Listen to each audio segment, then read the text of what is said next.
Ruben Amorim has been sacked by Manchester United. None of us can say that we aren't shocked given the results under Amorim, but all of us can say we're pretty shook by what's happening again at our football club mid-season. It's a mess, moving from one mess to another mess.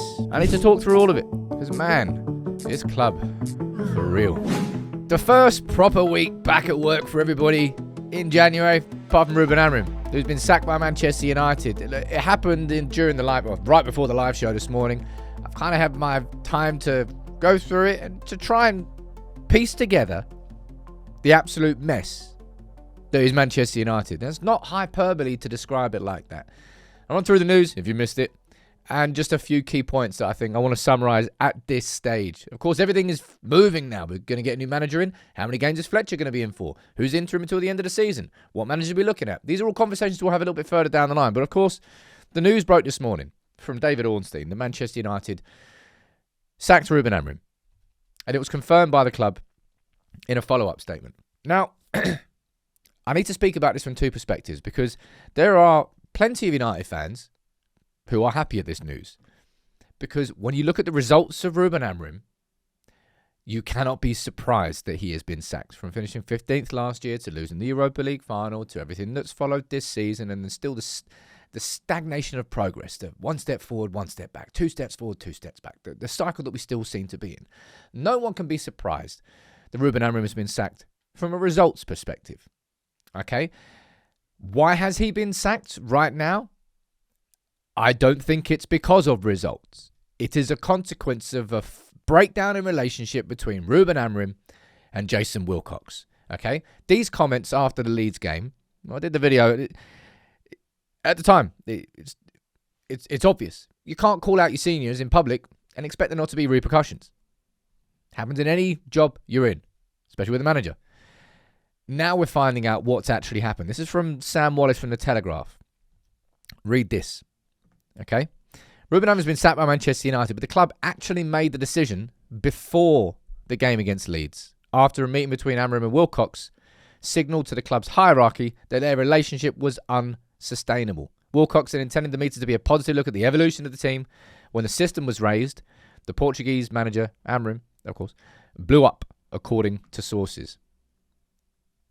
I think that might explain why Ruben Amorim was in such a pissed off mood after that Leeds game. You could see it was a different press conference, and it was a different press conference. And when was the embargoed press conference recorded? Can't remember exactly when.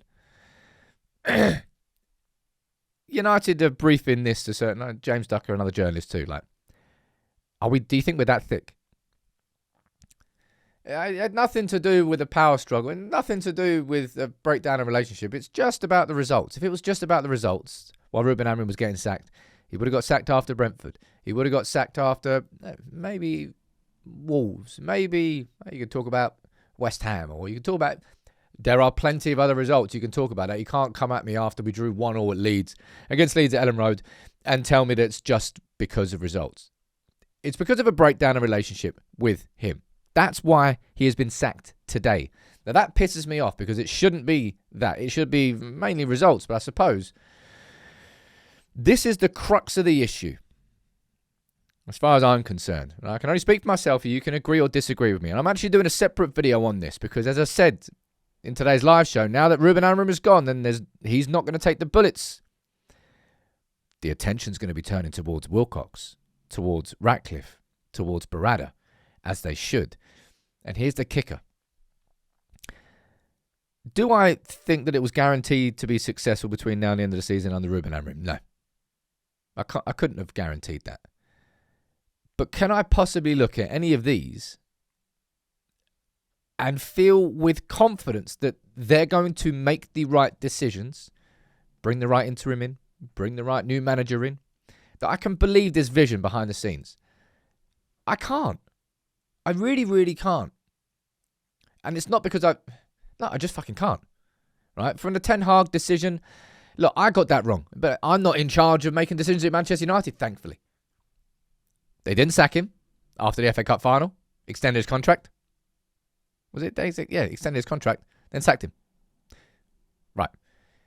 They kept Ruben Amorim in. Didn't sack him after the Europa League final. Ratcliffe said he needs 3 years. They've sacked him mid-season.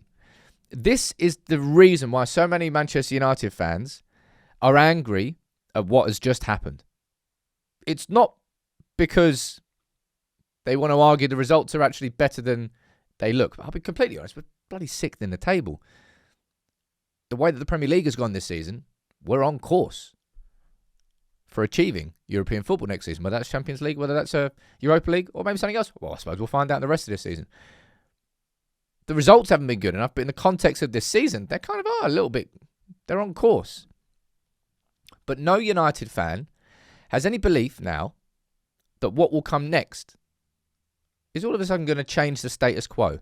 And that's why there were so many of us that felt,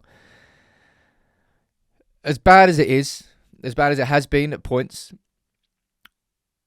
I still want to go down this path because I want something to change at this club. And now that Ruben Amorim has been sacked, and as I said, sacked because he called out Jason Wilcox. He said, I wanted to be manager of Manchester United, not head coach. He wants more power, more involvement. He feels that other people have been sticking their fingers in. And I'm going to try and do as much research and bring you all that information as I can over these next few days when this information comes out. But now we've got Darren Fletcher in as Manchester United's interim manager. And Fletcher in for at least, apparently, the Burnley and the Brighton games. And who knows, Man United might then get a different interim manager until the end of the season. One thing I feel you can guarantee, well, one thing I think you should be guaranteeing in terms of the decision makers here, do not appoint a new permanent manager mid-season. Huh?